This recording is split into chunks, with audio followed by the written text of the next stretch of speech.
Hello friends, this is Poonam Sharma from excellence pro. दोस्तों, हमारे education system के अंदर बहुत सारे चेंजेस आए हैं। कल एक मेजर चेंज आया है जिसे इंट्रोड्यूस किया गया। न्यू एजुकेशन पॉलिसी आ चुकी है। 34 इयर्स के बाद हमारा जो एजुकेशन सिस्टम है वो पूरी तरह से चेंज होने वाला है। जो HRD मिनिस्ट्री है वो अब से एजुकेशन मिनिस्ट्री बन चुकी है। तो इस तरह की कुछ चीजें आपकी हुई हैं। जो मेजर चेंजेस आए हैं उन चेंजेस के बारे में आज हम बात करेंगे।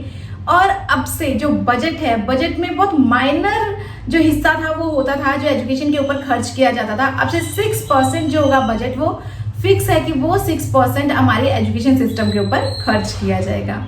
तो जो न्यू एजुकेशन पॉलिसी आई है उसके अंदर जो चेंजेस आए हैं आज उनके ऊपर बात करेंगे। तो जो चेंजेस हैं वो आपके ग्रेजुएशन के, पोस्ट ग्रेजुएशन, एमफिल इनके अंदर भी आए हैं। भाई एमफिल पूरी तरह से खत्म हो चुका है। जो आपकी ग्रेजुएशन है वो 4 इयर्स की हो चुकी है। तो इस टाइप के कुछ चेंजेस आए हैं। और जो चेंजेस हैं वो आपके स्कूली शिक्षा के अंदर भी आए हैं।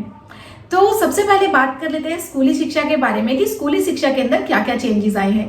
देखो, जो स्कूली शिक्षा के अंदर चेंजेस आए हैं वो कुछ इस तरह से है कि जो स्कूली शिक्षा होती थी उससे अब 4 टर्म्स में डिवाइड कर दिया गया है।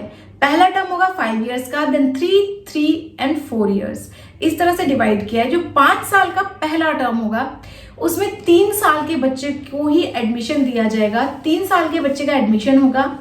साथ ही जो पहले 3 साल होंगे वो प्री प्राइमरी क्लासेस में, फिर फर्स्ट एंड सेकंड क्लास पढ़ेगा। तो ये हो गए 5 इयर्स का टर्म। इसके बाद 3 इयर्स का टर्म होगा जिसके अंदर 3rd, 4th, 5th क्लास को इंक्लूड किया है। अगेन 3 इयर्स का टर्म होगा जिसके अंदर 6th, 7th और 8th को इंक्लूड किया है। इसके बाद अगेन 4th ईयर का टर्म होगा। 4 ईयर के टर्म्स के अंदर क्या है, 9th, 10th, 11th और 12th को इंक्लूड किया गया है।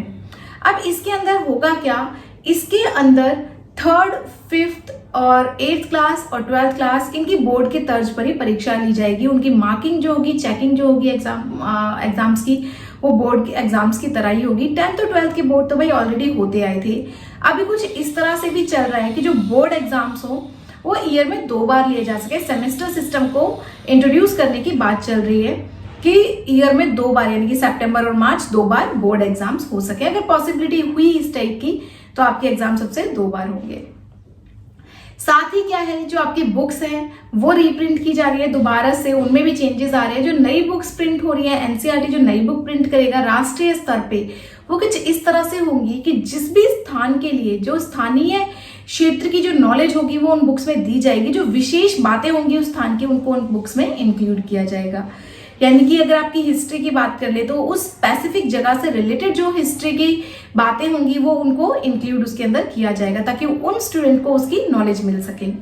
साथ ही ऐसा कुछ कंटेंट होता है जो किसी और क्षेत्रीय भाषा में है पर उसे सभी स्टूडेंट को पढ़ना जरूरी है, वो बहुत अच्छा कंटेंट है, उसके बारे में सभी को नॉलेज होनी चाहिए। तो उसके लिए इंडियन इंस्टीट्यूट ऑफ ट्रांसलेशन का गठन किया जाएगा। जो इंडियन इंस्टीट्यूट ऑफ ट्रांसलेशन है ये क्या करेगा, ये देखेगा उस कंटेंट को कि ये कंटेंट जो है वो सभी के लिए अच्छा है, तो उसको ट्रांसलेट करके अवेलेबल कराएगा अदर लैंग्वेजेस में भी। अब ये जितनी भी बुक्स रीप्रिंट होंगी कोशिश की जाएगी कि इनकी PDF अवेलेबल कराई जाए साथ साथ, और इन सभी को ई-पोर्टल पर भी डाला जाए। तो ज्यादा से ज्यादा फोकस यही रहेगा कि जो इंटरनेट पर इन सभी बुक्स को अवेलेबल कराया जा सके। अब दूसरी बात करें अगर लैंग्वेजेस की, तो लैंग्वेजेस की अगर हम बात करें तो मेनली तो 8th क्लास तक जो आपकी शिक्षा होगी उसके ऊपर जोर दिया जाएगा कि वो जो हमारी राष्ट्रीय मातृभाषा है, जो हमारी मातृभाषा है, वो 8th क्लास तक की जो आपकी एजुकेशन है वो आपकी मातृभाषा में हो। बट ऐसा ही नहीं है, 5th से 8th क्लास के बीच में 2 नई भाषाओं को भी इंक्लूड करा जाएगा। 3rd क्लास तक जो आपकी वो क्षेत्रीय भाषा होगी, ज्यादातर चीजें आपको क्षेत्रीय भाषा में कराई जाएंगी 3rd क्लास तक। उसके बाद आपकी मातृभाषा को तो फोकस करना ही है 8th क्लास तक। 5th से 8th में 2 नई लैंग्वेजेस और इंक्लूड कराई जाएंगी मातृभाषा के साथ साथ। तो मोस्ट प्रोबेबली वो जो लैंग्वेजेस इंट्रोड्यूस कराई जाएंगी वो एक तो संस्कृत हो सकती है और दूसरी जो लैंग्वेज है वो इंग्लिश हो सकती है, जो आपको 5th क्लास के बाद या 5th से इंट्रोड्यूस कराई जाए। इसके बाद क्या होगा, जो सेकेंडरी क्लास में यानी कि 10th क्लास से एक नई लैंग्वेज आपको एज अ सब्जेक्ट लेने को मिलेगी। फ्रेंच, जापानीज, चाइनीज, कोई भी वो लैंग्वेज हो सकती है जो आपका स्कूल या जो भी सिस्टम दे। तो इस तरह से एक नई लैंग्वेज भी आपको पढ़ने को मिलेगी। इन सभी चीजों को ऐड किया जा रहा है। एक और जो बड़ा चेंज है, देखो पहले जो वोकेशनल कोर्सेज होते थे वो वोकेशनल कोर्सेज स्टार्ट होते थे 10th के बाद। अब से वोकेशनल कोर्सेज जो है वो 5th के बाद यानी कि 6th स्टैंडर्ड से शुरू हो जाएंगे। तो ये एक चेंज आया है।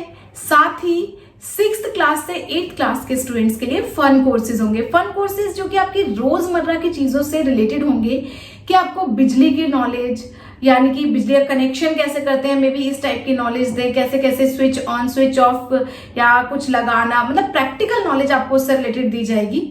तो इस तरह से आपको प्रैक्टिकल नॉलेज दी जाएगी फन कोर्सेज के अंदर 1 ईयर्स के, जो करना जरूरी होगा।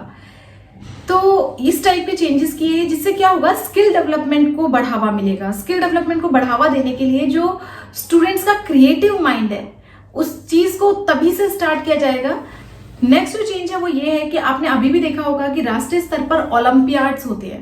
भाई ओलंपियाड्स होते हैं पर स्टूडेंट सभी उसमें पार्टिसिपेट नहीं करते, पर ये ओलंपियाड सभी के लिए कंपलसरी होगा। हर साल ओलंपियाड्स होंगे अलग अलग सब्जेक्ट के, और इस चीज का जो बेनिफिट होगा वो स्कूल एडमिशन के टाइम पर, कॉलेज एडमिशन के टाइम पर दिया जाएगा।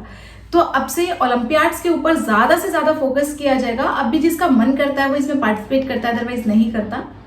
तो ओलंपियाड्स के ऊपर ज्यादा फोकस किया जाएगा, और कंप्लीट ईयर का जो कैलेंडर होगा ओलंपियाड का वो एक बार में निकाल दिया जाएगा कि इस टाइम पर आपके ओलंपियाड्स होने वाले हैं, ताकि पहले ही इस चीज की नॉलेज मिल जाए।